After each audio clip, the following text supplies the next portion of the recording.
Europe 1 13h. De 13h à 14h, vous écoutez Céline Giraud sur Europe 1. Vous pouvez réagir au 01 80 20 39 21 pour décrypter l'actualité avec vos deux chroniqueurs du jour. Céline, l'écrivain et journaliste Vincent Roy et le chroniqueur politique Jean-Claude Dacier. Bonjour les amis, ravi de vous retrouver. Vous êtes en forme, reposé, détendu. La forme, nous allons voir.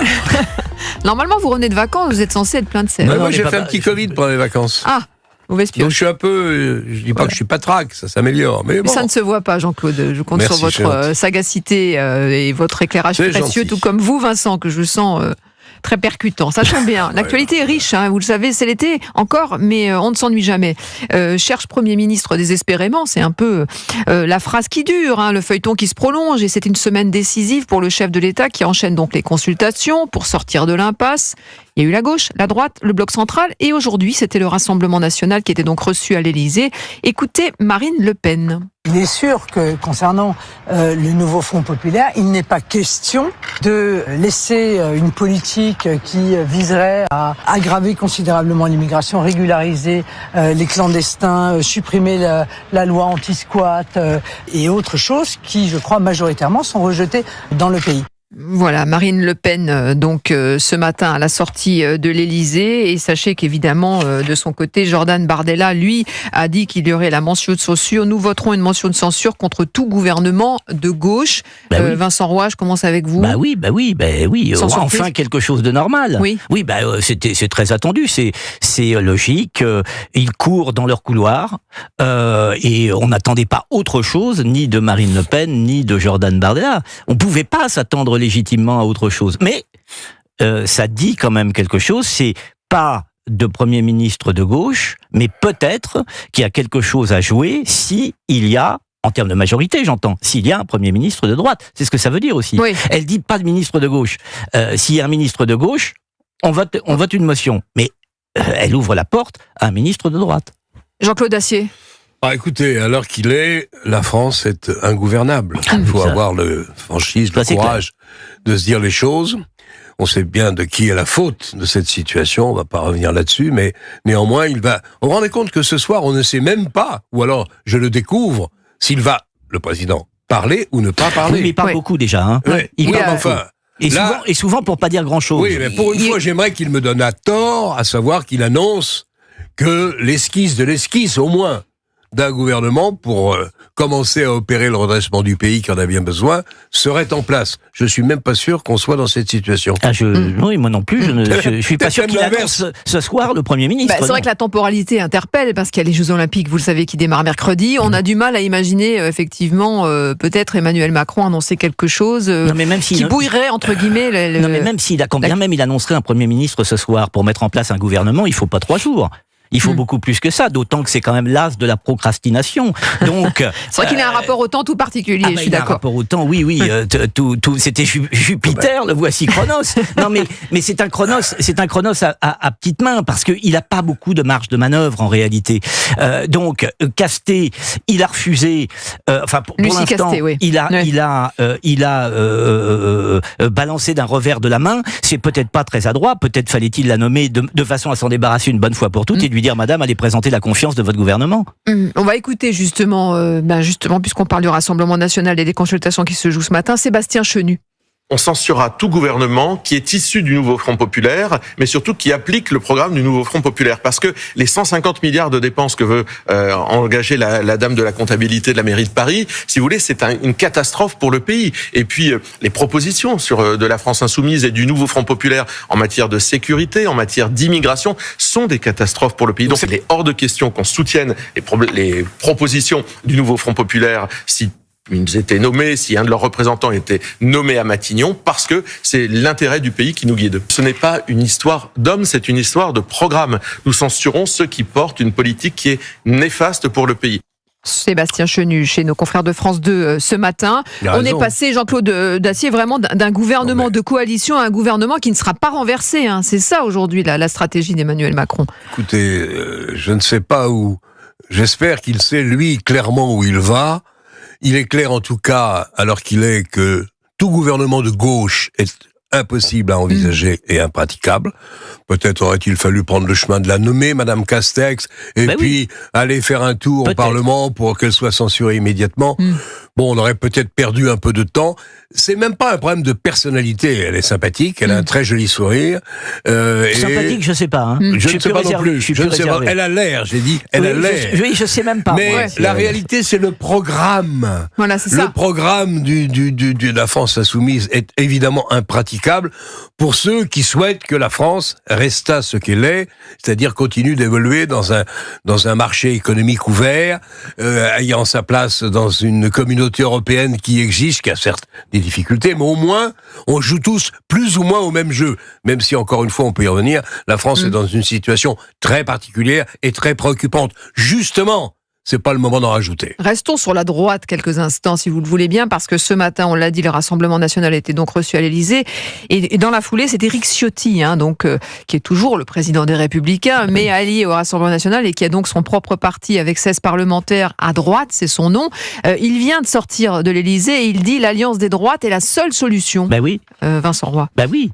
On a, si vous voulez, on a quand même la droite la plus bête du monde. Regardez, la gauche, dès qu'il faut faire front, elle s'unit. Ça a fonctionné.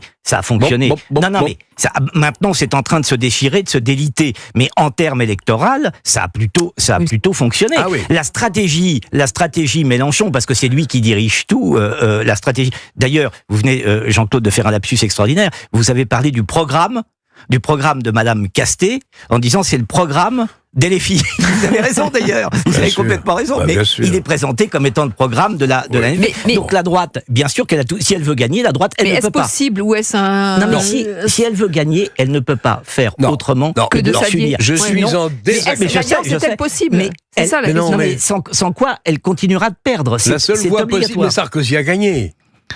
C'est-à-dire il s'est pas uni avec... Oui, d'accord. Sarkozy a gagné. Oui, mais... il a piqué 10 à 15%, plutôt 10 que 15 d'ailleurs, des voix au Rassemblement national. Oui, d'accord. Bon, au jour d'aujourd'hui, envisager que le petit... comment l'appelle-t-on maintenant, droite républicaine. Oui. La petite droite républicaine se marie avec la grande, le grand Rassemblement national n'a pas de sens. Un petit qui se marie avec un grand, on sait très bien qui va manger l'autre. Et en plus, pardonnez-moi, cher ami, en plus le programme du Rassemblement national mérite pour le moins un certain réexamen. Parce qu'il y a quelque chose dont on n'a pas parlé, dont on parlera peut-être, c'est la crise au sein du Rassemblement national. Elle est incontestable. On est d'accord. Jamais on a vu un parti si proche du pouvoir au soir du premier tour des élections législatives. Oui, mais Jean-Claude, en termes de sécurité et d'immigration, il n'y a pas une feuille de papier à cigarette entre Laurent Wauquiez et Marine Le Pen. Je suis d'accord, mais en économie, vous n'allez pas me dire que le Rassemblement national est pour le maintien de la retraite. Non, on est d'accord. Jean-Claude Dacier, vous êtes chaud comme des braises. Non, on a beaucoup de sujets à aborder. Restez ensemble, affûtez vos crayons de couleur et préparez vos stylos. On se retrouve dans quelques instants pour la suite de l'aventure avec nous. Et vous pouvez réagir au 01 80 20 39 21 avec Céline Géraud de 13h à 14h. À tout de suite sur Europe 1. Et vous, chers auditeurs d'Europe 1, au 01 80 20 39 21, dans quelques instants, on entendra Stéphane qui nous écoute dans les Vosges et qui voulait réagir sur le sujet.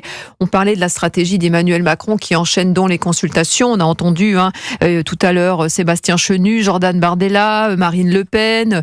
Et on va maintenant s'intéresser un petit peu à ce qui se passe à gauche parce que on a la sensation qu'effectivement, ça bouge, Vincent Roy. Il y a le profil de Lucie Castex qui revient. C'est Pascal Praud ce matin qui disait elle a inventé un nouveau métier. Premier ministre imaginaire. Premier ministre imaginaire. On est là-dedans. Mais oui, c'est du marketing. Elle est très forte. Ils font pression.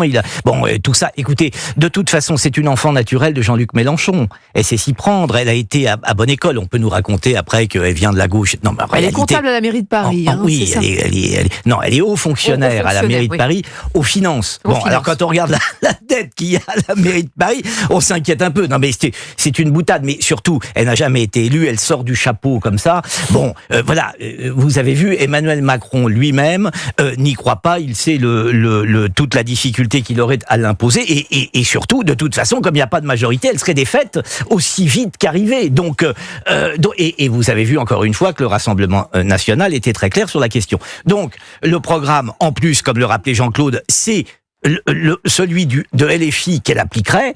Donc, tout ça serait une catastrophe. Écoutez, à mon sens, ça n'est pas pensable. En tous les cas, qu'elle soit nommée. Après tout, le président Macron est tellement imprévisible, mais comme je vous le disais, elle serait défaite. Donc ça compte pas. Jean-Claude Dacier. Vous parliez tout à l'heure de la stratégie du président de la République. J'espère qu'il en a une et qu'il sait où il va. L'hypercentre ? Oui, enfin l'hypercentre. L'hypercentre avec Wauquiez. Quelques socialistes que l'odeur du marocain... mais vous savez, l'odeur du marocain, ça fait beaucoup de choses. Quelques socialistes qui seraient compatibles, et puis des LR, canal historique. Et avec ces hommes à lui ça me paraît, politiquement assez crédible et solide. C'est la seule solution qu'il ait. Il n'y en a pas d'autre. Alors maintenant, qui pour incarner l'hypercentre ? C'est la bonne question. Eh bien, on ne le sait pas encore, mais si vous appelez ça stratégie du président de la République, je me rallie. Bien volontiers, en effet, c'en est une, mais bon, on sait bien qu'il n'y a pas de possibilité sérieusement de nommer Madame Castex à Matignon et d'appliquer surtout d'appliquer la politique de Jean-Luc Mélenchon, qui est une folie furieuse. Entendre ça, honnêtement, en 2024, quand on voit la situation de ce pays, ça prouve que Mélenchon est tombé sur la tête. Il nous parlait de la destitution du président il y a quelques jours. Après, c'était Castex et les ministres insoumis. Et puis après, on ne voulait plus des ministres insoumis. Monsieur Mélenchon, je ne sais pas ce qui lui arrive, mais c'est assez triste. Écoutez, pour vous résumer la chose de manière très, très rapide et très concentrée, vous avez 2 placards de la société française qui sont immuables, qui n'ont jamais été réglés. Le premier s'appelle Vichy, le deuxième s'appelle la guerre d'Algérie. Et vous avez 3 problèmes actuellement en France, le tout étant lié à ce que je viens de vous dire précédemment. 1, l'immigration. 2, la sécurité. 3, la dette. Tant que vous n'aurez pas réglé, ou vous ne serez pas intéressé de manière profonde, pleine et entière à ces 3 choses-là et aux 2 placards de la société française, vous n'arriverez strictement à rien. Or, Emmanuel Macron s'en fout comme de sa première culotte. Je suis complètement d'accord avec toi. Je pense en effet qu'au plan économique, il y a beaucoup à dire. Il y a les demi-mesures macroniennes qui n'ont pas suffi, mais globalement, on peut accepter un certain nombre de points positifs de sa politique économique, heureusement. En revanche, il est sourd, aveugle à la situation que provoque dans ce pays depuis des années une immigration totalement hors de contrôle, avec son cortège parfois de drames et souvent de tragédies, parfois en tout cas de tragédies, on l'a encore vu à la Grande Motte, on a frôlé la catastrophe. Je ne sais pas ce qu'il pense de tout ça. Est-ce qu'il rêve d'une France qui serait totalement ouverte à l'anglo-saxonne. Et donc, il voit le problème de l'immigration d'une manière totalement différente de la manière dont nous essayons de le voir, nous, et dont, semble-t-il, une majorité de Français le voient. S'il ne change pas son regard sur cette question, à mon avis centrale, tu as raison, ça va mal finir. Alors, restons sur le profil du mouton à 5 pattes que cherche Emmanuel Macron, on peut l'appeler comme ça, mais on va écouter Jean-Luc Mélenchon, puisque vous en parliez, Jean-Claude Dacier, justement, c'était chez nos confrères de TF1 aux 13h samedi. Le gouvernement de Madame Lucie Castet, s'il ne comportait aucun ministre insoumis, est-ce que vous vous engagez à ne pas voter la censure et à lui permettre d'appliquer le programme pour lequel nous sommes arrivés en tête des élections législatives? Répondez-nous. Car si vous nous répondez non, alors on dira les ministres insoumis, en fait c'est un prétexte. C'est du programme dont vous ne voulez pas. Donc vous ne valez pas plus cher que Monsieur Macron, puisque vous refusez d'entendre la voix du suffrage universel qui a placé le nouveau Front populaire en tête. Voilà, la nouvelle stratégie de Jean-Luc Mélenchon qui propose... Écoutez, il faut être un peu sérieux. Quand on fait le bilan global de la gauche dans ce pays aux dernières législatives, il est de combien ? 28%. Oui, d'accord. Enfin, écoutez, mais en tout arrêtons. Cas, voilà... Est-ce que le piège n'est pas en train de se refermer ? Est-ce que le piège n'est pas en train de se refermer sur Emmanuel Macron ? Alors je reprends l'édito de ce matin dans l'opinion de Rémi Godot, l'art vénéneux du faux compromis, en parlant de ce que demande, de ce que propose Jean-Luc Mélenchon, et il écrit parce qu'il sait que l'hégémonie du RN à droite et la défaite du bloc central rendent impossible une coalition alternative et très improbable un accord fondé sur un renoncement à la censure. Avec une habileté vénéneuse, Jean-Luc Mélenchon parvient à déclarer sans rire qu'il sera toujours du côté de la solution tout en préparant la paralysie puis l'instabilité maximale. Mais évidemment. Écoutez, il est lisible très facilement. Je voudrais que l'on ne sous-estimât pas Mélenchon. Pourquoi ? Mélenchon ne veut pas y aller. Il s'en fout.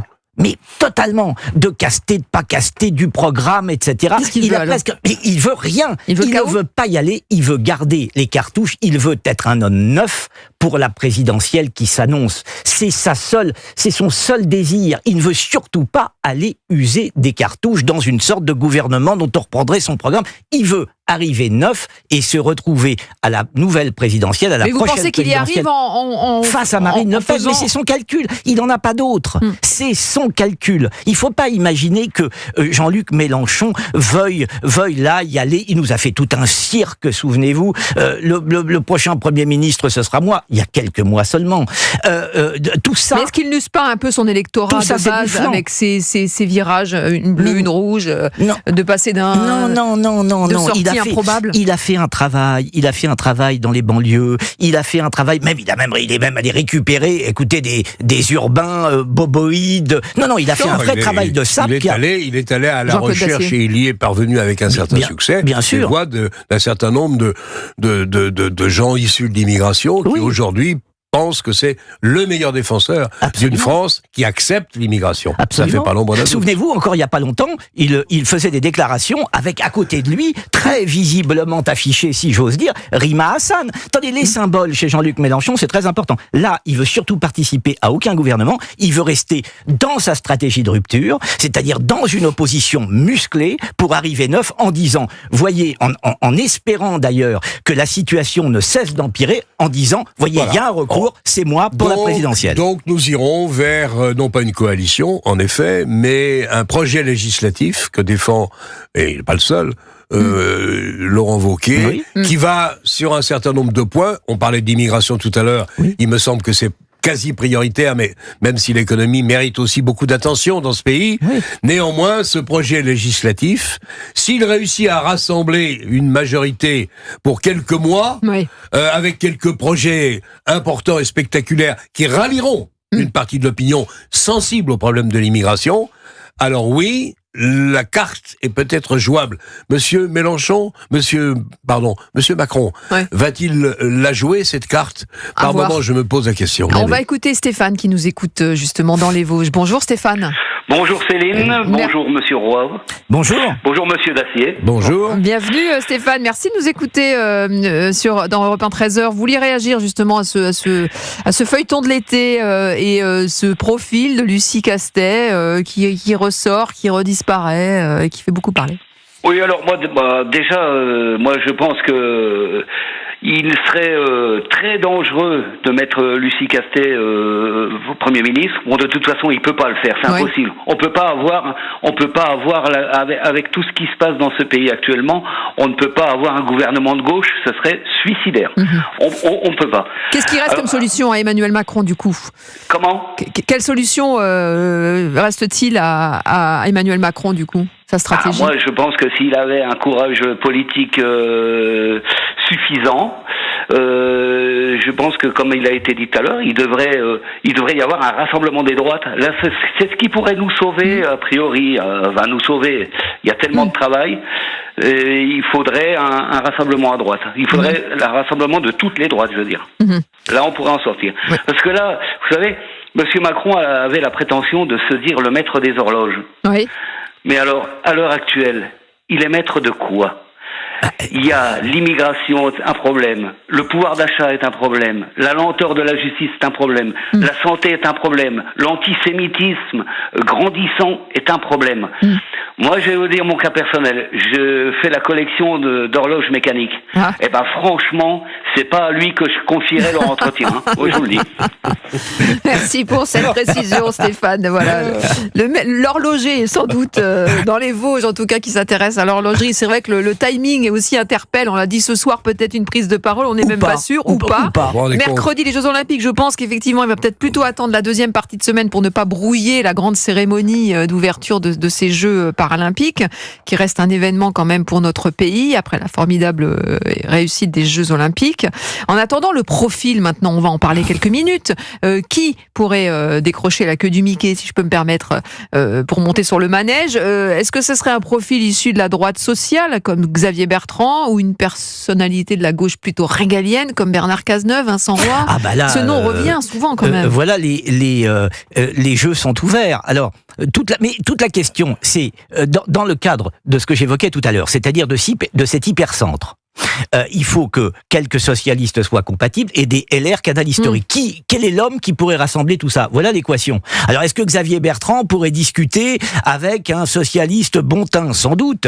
Est-ce que le gouverneur de la Banque centrale aussi. Est-ce que Bernard Cazeneuve, oui, alors là, qui serait un homme totalement neuf, si j'ose dire, là, inconnu du grand public, et là, ça serait plus peut-être pour un gouvernement, alors là, plus technique peut-être, plus où on jouerait la question de la dette, voilà, il y a aurait le nom du maire de Saint-Ouen aussi qui est sorti du chapeau. La dette, elle est quand même détenue pour part par le Qatar et par la Chine. Enfin, va falloir s'intéresser à ça quand même, parce qu'au bout d'un moment, on va finir par ne créer de la richesse que pour rembourser la dette. Donc tout ça va être compliqué. Il va falloir qu'on mette les mains dans le cambouis.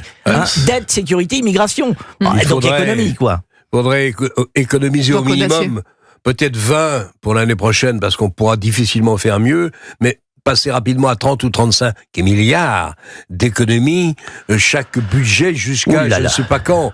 Donc c'est ça dont les Français refusent. Les Français, je sais pas, vivent dans un monde qui n'est pas le juste, qui n'est pas le vrai, qui n'est pas le monde exact.